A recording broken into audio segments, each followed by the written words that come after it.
Nous sommes à présent dans le forum de discussion du jeudi 22 juin 2023 avec Charles Alban Daoui. Charles Alban Daoui, bonjour. Bonjour Latifat Kaweda. La police républicaine part toujours dans des locaux républicains. Pourquoi vous le dites?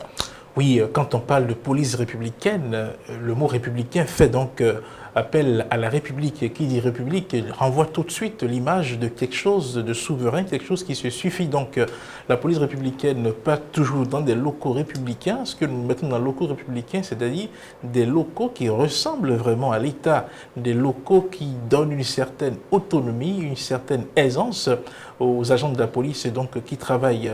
Ce que nous appelons locaux peu républicains, ce sont tous les locaux, tous ces bâtiments que la police républicaine est obligée de louer eh bien, pour exercer des fonctions donc, de la police. Il se fait que, oui, dans les villes du Bénin, il y a de ces postes de commissariat qui se retrouvent dans des bâtiments loués. Et souvent, ce sont des bâtiments dans lesquels la police aménage et est obligée de faire des réajustements, de faire des corrections pour pouvoir, par exemple, disposer d'un bureau pour le commissaire, disposer d'un bureau pour les agents, disposer d'une salle pour recevoir les citoyens qui viennent eh bien, pour des raisons diverses et aussi pour des cas de détention ou de garde à vue. Parce que vous savez, dans un poste de police, quelqu'un qui entre pour un problème peut être gardé à vue.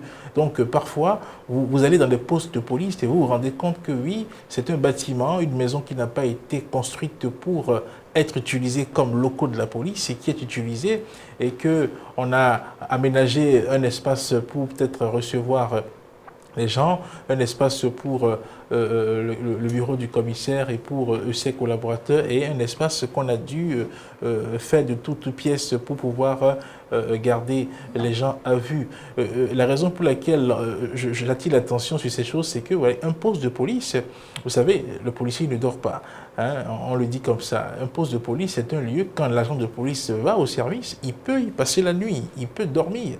Il faut que, il ait un espace où vraiment il peut se reposer quand peut-être il a fini sa garde et qu'il doit descendre.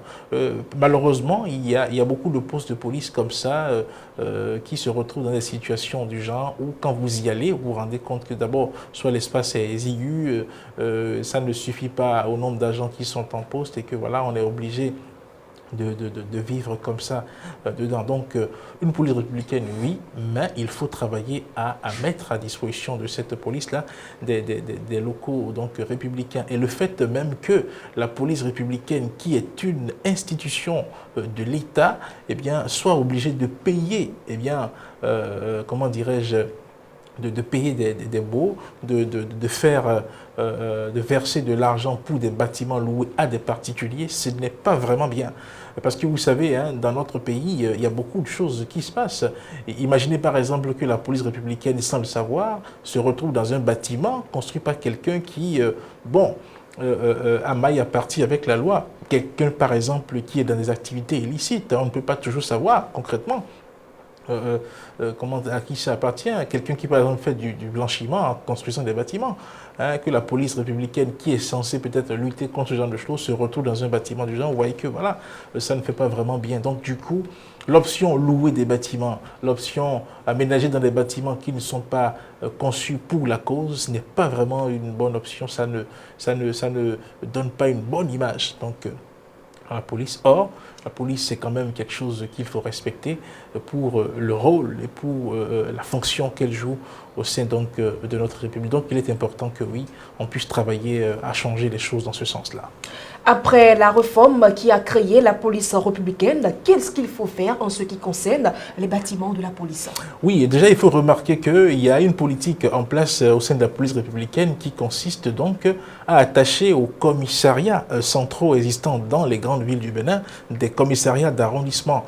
Et vous pouvez remarquer que dans les grandes villes du Bénin, la plupart des chefs d'arrondissement, la plupart des bureaux d'arrondissement sont secondés par des postes de police, j'allais dire. Donc, dans chaque arrondissement, il y a un commissariat d'arrondissement. Et souvent, ce sont dans les locaux de l'arrondissement que la police, on lui réserve une place. Mais quand vous y allez, vous vous rendez compte que les bâtiments sont des bâtiments qui ne sont pas forcément adaptés. Ce sont des bâtiments qui sont exigus, qui sont pas grand. Donc du coup, si cette politique-là est maintenue, le fait de mettre les agents de police, de mettre les commissariats dans les espaces, dans les bureaux d'arrondissement, c'est une bonne chose, c'est vrai, mais il faut qu'on pense bien, à construire des bâtiments qui sont pensés pour être des locaux, pour être des bureaux de police.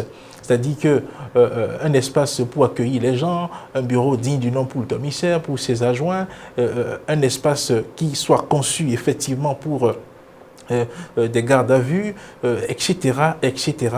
Donc, je pense que la réforme qui a donné l'essence à la police républicaine, c'est une bonne réforme, c'est vrai, mais par la suite, il faut travailler, il faut penser de façon vraiment sérieuse à mettre à la disposition de la police des bâtiments vraiment dignes du nom. Il est vrai qu'il y a des programmes, des projets déjà en cours dans ce domaine, dans certaines zones à risque du Bénin, où il y a des locaux qui sont en construction pour la police républicaine.